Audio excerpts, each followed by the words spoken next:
The Tale of Clara. I cannot remember the exact moment I first met Clara, but it feels special, like a nice dream. It was in a quiet little town by a beautiful lake. The sun was setting, making everything look warm and golden. The air was filled with the sweet scent of blooming flowers, and a gentle breeze rustled the leaves. Clara was sitting on a bench reading a book. She had long, flowing hair that danced with the gentle breeze. Her eyes sparkled like the stars beginning to twinkle in the dusky sky. Clara was unlike anyone I had ever met. She had a natural beauty, not the kind you see in magazines, but something deeper and more real. She was kind and thoughtful, always caring for others. I noticed her soft smile and the way she listened when people spoke. As days turned into weeks, I found myself wanting to be with Clara more and more. We spent hours talking about our dreams and fears. She shared stories about her family, an old name with a rich history, but she kept some parts private. Maybe she wanted to keep that part of her life to herself. Clara was smart and curious. She loved nature and often took long walks by the lake. I would join her, and we talked about everything. The colors of the trees, the sounds of the birds, and the beauty of the world around us. During these walks, I started to realize that I was falling in love with her. One day, Clara began to look pale and tired. I noticed the change in her face. Her bright smile was fading. I asked her if she was feeling well, but she only shrugged it off. "It's just the changing seasons," she said with a weak smile. But the truth was, Clara was not well. She became quieter and spent more time alone. I felt a growing fear in my heart. I wanted to help her, but she would not let me in. I respected her wishes, but it hurt to see her suffer in silence. As weeks passed, Clara's condition worsened. She often lay in bed staring at the ceiling. I would visit her, bringing flowers and books, hoping to bring a smile to her face. But each time I felt more helpless. One night, I sat beside her bed as she struggled to breathe. I took her hand in mine, and she looked at me with those bright eyes, now filled with sadness. "I don't want to leave you," she whispered. I felt tears in my eyes. Clara fought with all her strength, determined to live. I admired her bravery, but I also felt a deep sadness. Each day was a battle, and I watched her grow weaker. I realized how much I loved her, and how I wished I had told her sooner. The day Clara passed away was the saddest day of my life. I held her hand tightly as she took her last breath.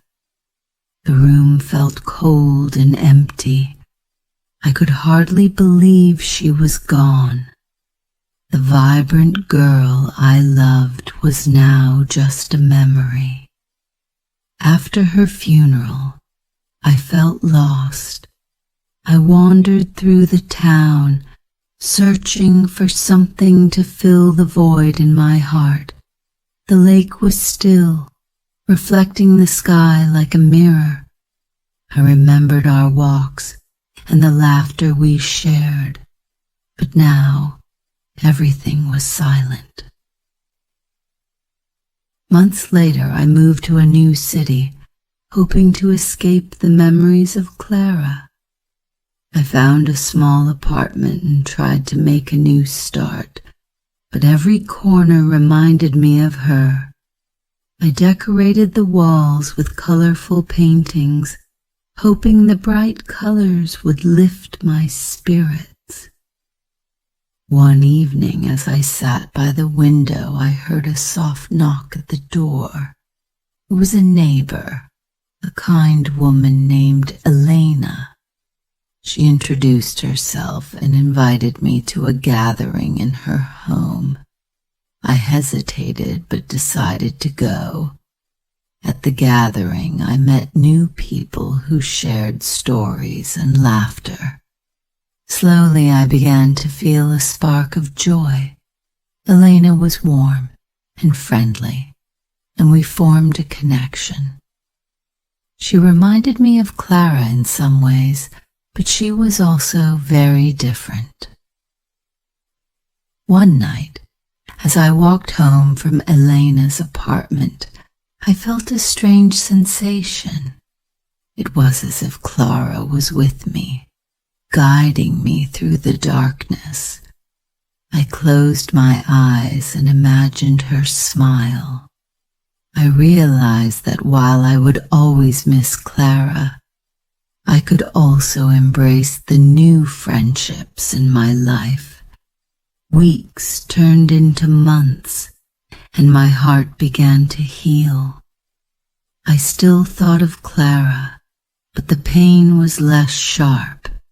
I found comfort in the memories and the lessons she had taught me about love and life. One day, while sitting in the park, I saw a woman who looked strikingly familiar. She had dark hair and a kind smile.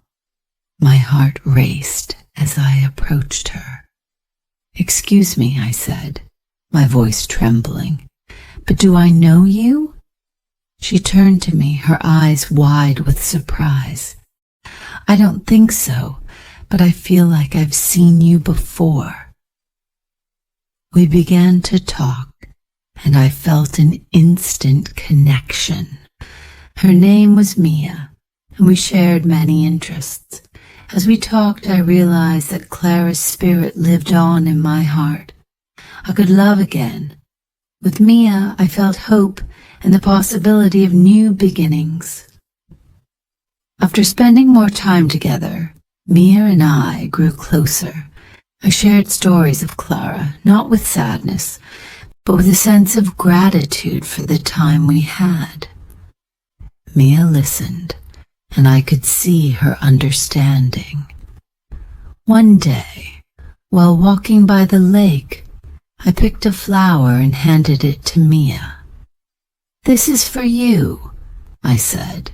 She smiled, and I felt a warmth in my heart.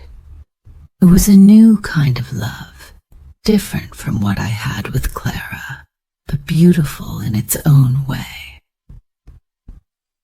Clara would always be a part of me, a memory I cherished. I learned that love does not fade, it transforms. As I continued my journey with Mia, I carried Clara's lessons with me. In the end, I understood that life goes on, filled with laughter and love, even after loss. Clara's spirit was with me, guiding me toward new beginnings, and I knew that I would always honor her memory in my heart. Quiz time. Where did the narrator first meet Clara? A. In a busy city. B. By a lake in a small town. C. At a school. D. In a bookstore. Answers B. By a lake in a small town. What changed in Clara's appearance that worried the narrator? A. She gained weight. B. She started smiling more. C. She looked pale and tired. D. She changed her hairstyle. Answers: C. She looked pale and tired. What helped the narrator begin to heal after Clara's death? A. Moving to a new city. B. Spending time with friends. C. A new relationship with Mia. D. All of the above answers. A. He moved to a new city. What lesson did the narrator learn by the end of the story? A. Love is only found once in a lifetime. B. Life is always sad after loss. C. Love transforms and can lead to new beginnings. D. Memories should be forgotten. Answers: C. Love transforms and can lead to new beginnings. Thank you for joining us today for this story. We hope you enjoyed the journey and found it helpful for your English learning. If you liked this video, please give it a thumbs up and share your thoughts in the comments below. Don't forget to subscribe for more engaging stories and language tips. We'll see you next time for another exciting adventure in English. Happy learning!